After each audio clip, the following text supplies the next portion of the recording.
Nancy and I, Ben and Carol Stewart, want to invite you today. We were sort of trying to figure out how to do this together.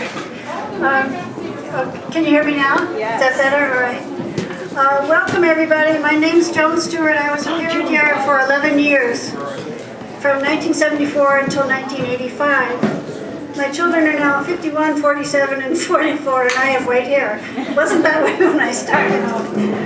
Anyway, Seward School has a very rich history.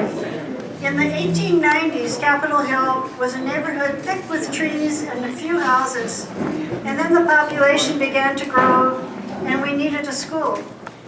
So the Denny Furman plot of land was purchased by the school district, and in 1893, this building that you're in now was built. It was a two-room wooden pavilion on the eastern side of the property, actually where the brick building is right now.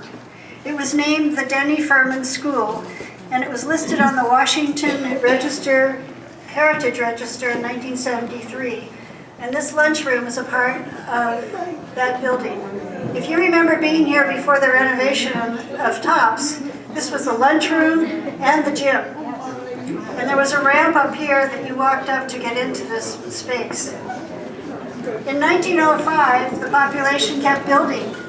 We had the Alaskan Yukon Exposition, and we had the University of Washington, and a second building was built. It was designed by James Stevens. It features the Tudor with the stucco and the half timbering, and that was called the primary building, where most of you went to first, second, kindergarten.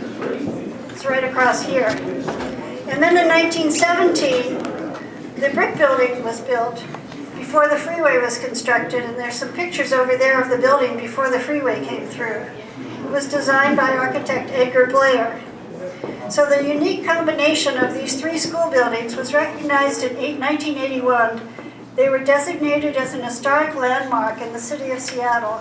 And Peggy Corley, who's right here in the pink vest, was instrumental in making that happen. I can't remember exactly. You were working with Historic Seattle, is that right? And she also attended she attended Seward from 1942 to 44, right? So, wow. And then in 1926, the school board approved the establishment of a demonstration classes to allow teachers from other parts of the city, the state, and the country to see how Seattle's teachers were educating children. This was sort of best practices approach long before the term was around that we hear today. Seattle became known as a progressive center for education, and that the program here at Tops carries on that progressive education today. Parent involvement was always a high priority for the educational program at Seward. And many of you moms who are here who were involved in the PTA spent hours in this building. In the early 70s, a program called Choice, there's a poster about it over there, was initiated by parents. Audrey Van Horn, who's coming but not quite here yet. I visited her yesterday. She's 94 years old. She started the Choice program along with Harriet Falsberg, and Jan Pruszinski was the head of the PTA at that time.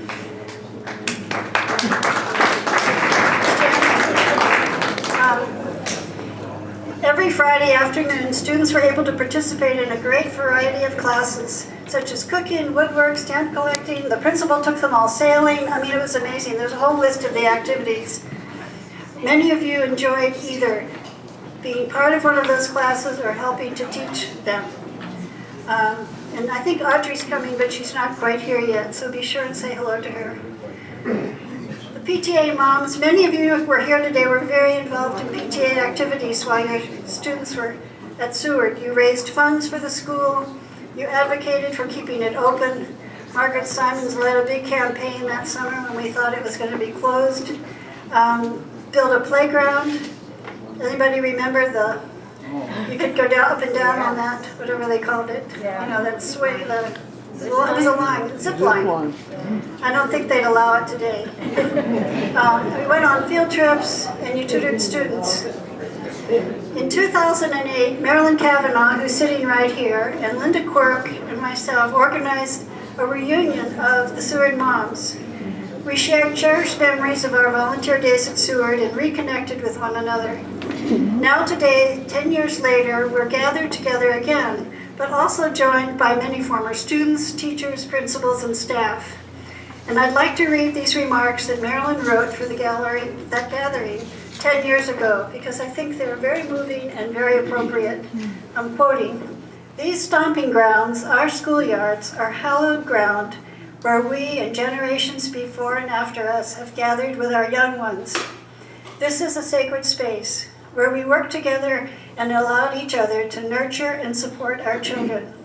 And we became such friends that we could gather after a number of years and have that same feeling of trust, a great wellspring of memories and camaraderie.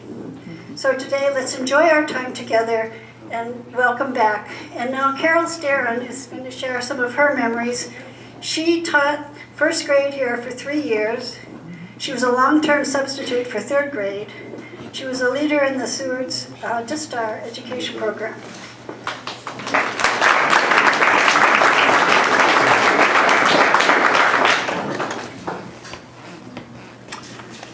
1967. I had a teaching contract, a placement, first grade, Seward School, room 4, salary $6,300. I was 22 years old, and I'll never forget that first day of school. The classroom was completely decorated. Beautiful bulletin boards, real slate blackboards that needed chalk and erasers, with the day's schedule printed in perfect Seattle public school manuscript. Every moment was planned. Me, shoulder length dark hair, somewhat thinner and taller, girdle, stocking, short white piqué dress with black trim, black patent leather heels. Everything was perfect, and I was confident. Just as the bell was about to ring, I stood at the door ready to greet my students. Turned out most of them were with their parents. Tall, stately Marty Watson, Laura's mother, looked down at me and said, "Dear, is this your first year of teaching?"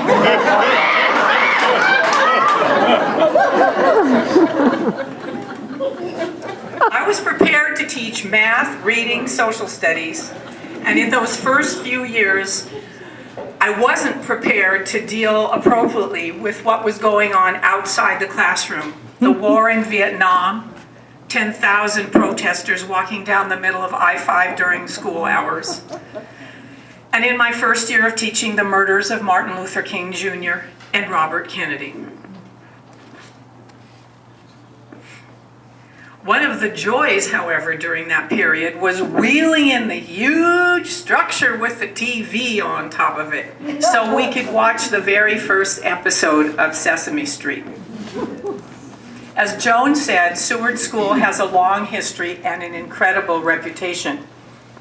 For years and years, it had been the demonstration school for the Seattle Public Schools. In those days, there was an old wooden building and the new brick building. The new building had a third room floor designated for the teachers that smoked. The new building had recently found itself parallel to the noisy freeway, where, after giving the teachers a hearing test, Joan Sharkey taught with a microphone in her hand. In the Talmud, Rabbi Hanina teaches, "I have learned much from my teachers. I have learned more from my colleagues than my teachers, but I have learned more from my students than from all of them." Thinking back from my perch as a teacher of 50 years, I know that I was the learner. My colleagues and my students were my teachers. I learned from Joy Wooster, even though she was on sabbatical. I was hired to replace her when she was on sabbatical and scared that whole first year that she was going to come back and I was going to have to leave this school. I learned from Dorothy MacArthur, B. Perkins, with her love of music and her beautiful voice. I learned from Flora Mae Bradley, who is here today, Olive Johnston, who developed her own method for teaching reading, Fran Musgrove, Naomi Terui, Joe Miller, David Lamb, who taught songs of civil rights and peace, Neil Cummings, Nora Dingley. I learned from my first principal, Mike Feeney, and from Clint Richardson, who never could have dreamed that as a school principal he would someday have to put on big, thick gloves and come up to my classroom to catch a mouse. I learned from Frank Kumagai. He told his personal story to some of us. You know, Frank's mother was Caucasian and his father was Japanese. And when President Roosevelt issued his Executive Order 966, Frank's parents divorced so that Frank and his mother could stay in Seattle while his father went to the internment camp. And then after the war, they remarried. So I learned about history from him and I learned about teaching from him. I learned from Lily and Toshi and Buster Solomon, the people who really ran the school. And I learned from my students most of all. From Clark Gayton, who was worried that all the other kids would already know how to read. So in the summer before first grade, he made his mother teach him how to read. Later, she told me he went home after that first day and said, "Mom, those kids don't know how to read." I learned from one of my students all those years ago who found a gun in his house and shot his cousin. From Susie, who lost her brother to leukemia. Her father had been one of my teachers at Garfield High School.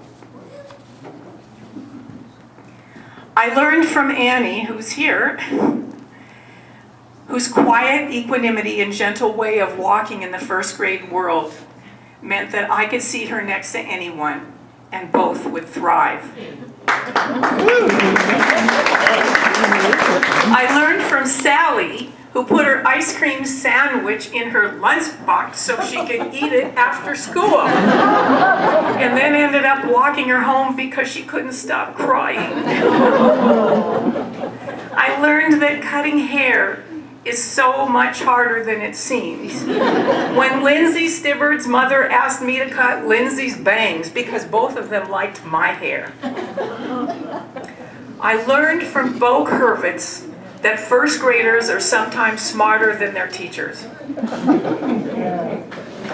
Kids liked dinosaurs, so I created a dinosaur unit for my first graders, and I was obviously having some trouble pronouncing the names of some of those dinosaurs, and Bo raised his hand and he said, and I quote, "Miss Osrin, I believe that's pronounced Diplodocus."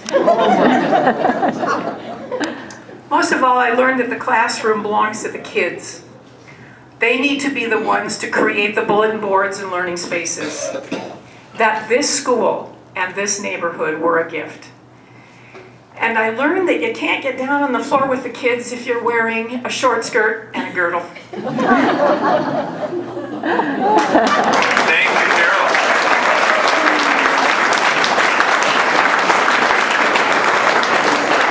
Anyone else? Anyone else want to say a few words? Oh, here we go. You need the mic?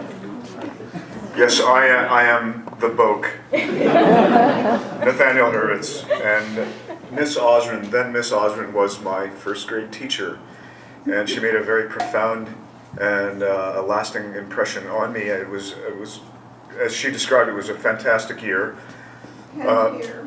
Can you hear? Oh, I'll closer to the mic. Anyway, looking back on it, I remember so many of my teachers really well. There was then Miss Osrin, and then Miss Conrad, Miss Dingley, Mr. Sand, who started as a sub, but then ended up being the whole year. And there was, does anyone here remember Marianne Barney, who was the librarian?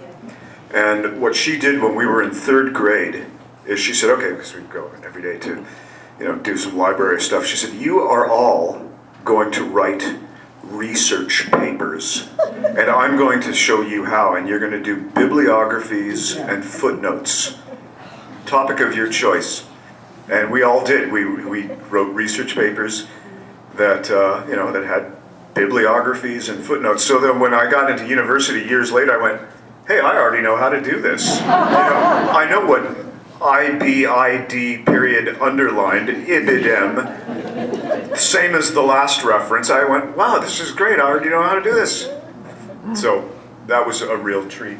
But as then Miss Osrin, and then later Mrs. Starrin, mentioned, is that one of my fondest memories is of David Lamb, the music teacher who used to wander around. He would roam around the classrooms, and he would bring his guitar or his banjo or whatever, and he would sing these songs, and they were always folk music and social justice issues, and it was always a treat. Everybody went, oh great, Mr. Lamb's coming, we're going to sing some songs. And then we would have these assemblies where all of the students and all of the faculty would come into the big, I guess it was the lunchroom at that time, and we would all sing, the whole group. And so I'm going to sing an abbreviated version of one of the tunes that should be a signature landmark piece for everyone that we all remember, that David Lamb would sing for us and would get us all to sing. And it's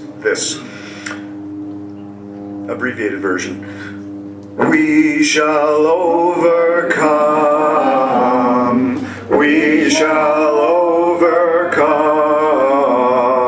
We shall overcome someday. Oh, deep in my heart, I do believe we shall overcome someday. Thank you very much.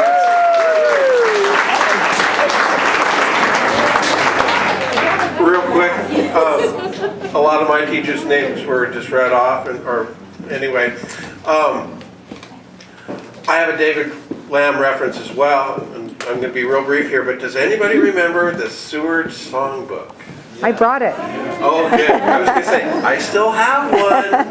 My mom was involved in putting that project together, and with a lot of the other people that are probably in this room. Anyway, it's good to see you folks here. Man, so many memories. I have a story to tell, and I'm going to be very, very brief. This is my all-time favorite Seward School story.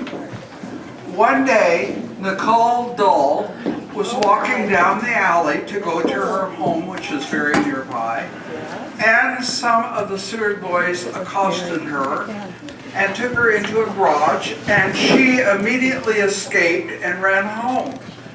And her mother says, we must go talk to Mr. Staley. You'll all remember Mr. Staley, who was the salt of the earth and such a good principal.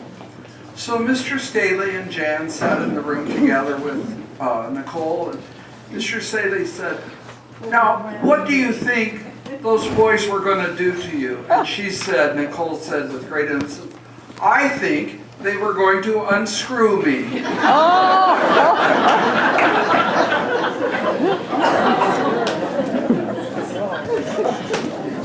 Anyone else? All right, here we go. I'm Peggy Corley, and I was from the class of 1944 here at Seward School. And so I was here right when the war had started. 42 to 44 I was here. That was then, as has been mentioned, the special school It was the school where other teachers came to see what was going on at the model school of the city. We had this building, the wooden building. We had the rest of the wooden building, the big lower grade building. We had the brick building, and we had a portable for boys' shop, very segregated, and a portable for girls' home economics. And we had learned sewing, and we learned how to boil eggs. And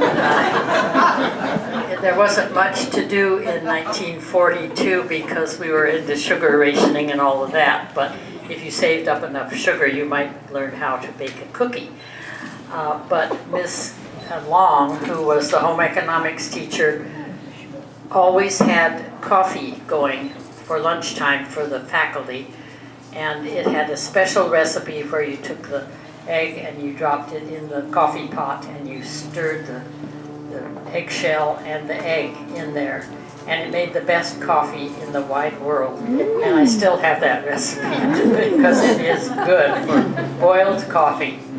I would say otherwise that this was a standard school. We had just ordinary things on the playground. This was the gym. We did have things, of course, inside because it rained and we did not go outside those days. But it was a great school. It was the special school for the whole city, and we were very proud of it.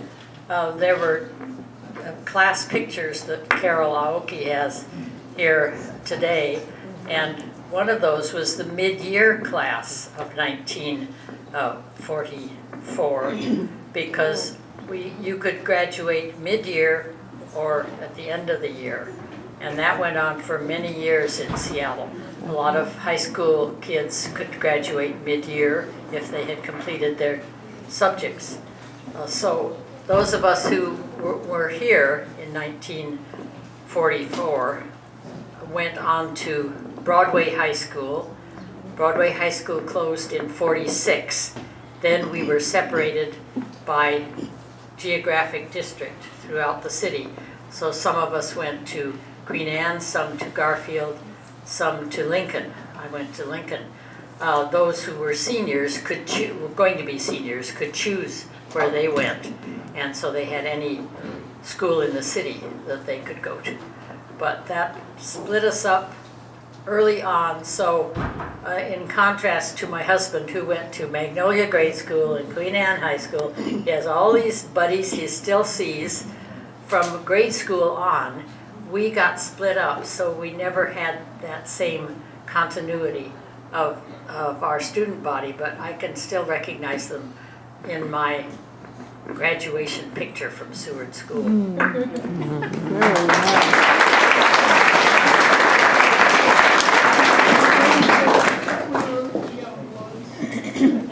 Anyone? People want to visit. It's an open mic. Well, All right, okay, one more. I'm There you Louisa go. Peck, and I was here, kindergarten, Dupson, Worcester, Hatch, Dingley, Stone. And, I just have a lot of memories of, I remember Mrs. Cross was the patrol during recess. And her name was Cross, and she was quite cross. And I was terrified of her. And I also remember, going on the monkey bars. I remember going on the rings. I remember making witch's brews in the roots of the trees down on the street below with various friends who are here today. I also had a friend in first grade named Carl. He was Alaska Native, and I don't remember his last name. Post. But Carl and I Carl Post. discovered that if you, just one of those white circles on the pavement, if you pulled it up, it was chewing gum. And it was perfectly good. And you might not get a lot of gum out of one. So, but if you went went and got a number of them, then it was good. But you had to be sure Miss Cross didn't see them, or you might get in trouble. We also thought it was a lot of fun to go under the eaves of the old wood building. The water would come pouring off, and we go like this and catch it and drink it. And the fact that there were a lot of pigeons up there on the roof, I've never really crossed our minds that that might not be a good idea. We had so much fun here, and all my memories here are fun, except for the big girls playing soak-em in the big girls' bathroom. If you wanted to go across the bathroom, they'd throw the ball at you, and they were 6th graders, and that was scary. Great. All right, thank you. Oh, what? One more. Mr. Garland. Very good. I wanted to say just a couple of words for Joy Wooster. Tell us your name. Introduce yourself. Oh, my name is Steve Garland, but that's not important right now. So this is called Joy. One of my favorite teachers ever was Joy Wooster. Joy, who taught 1st grade here at Seward for 19 years, was aptly named since she took so much joy in what she did. She taught us some of life's most important lessons: to add, to subtract, to read and write. I remember her classroom as being safe, warm, fun, brightly lit. One memory that really stands out is that she would tell us as a class that she loved us. "I love you," she would say to all of us. No teacher of mine has said that since. Nor have I said it to any of my classes, even after 23 years of teaching. Why is that? Why can't teachers tell their students they love them?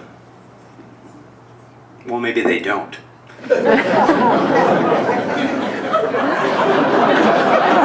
Or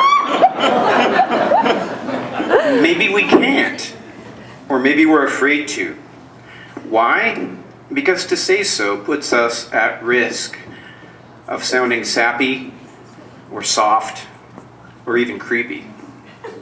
But if teaching, or living for that matter, is about taking risks, we need to take them. When I saw Joy Wooster's obituary in the Seattle Times back in December of 2010, I cried. I cried because even 40 years later, she had been alive in me, and now I had lost her. I cried because when she said she loved us, I believed her, and I loved her back. And to me, that is when real learning begins. Thank you.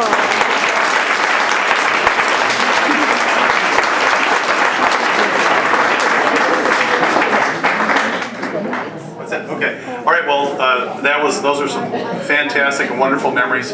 I have some great memories which I can't share because there was all the things I wasn't supposed to do with, the folded napkins turned into water bombs and other things. But anyway, we do have an opportunity with the young tour guides. Please come to the front stand. Come up front here. Yeah. Okay. Anyone who would like to tour the buildings, these current students are willing and able to do so. So just find them out, seek them out, and go do that. Otherwise, go back to your mingling, please. Thank you all.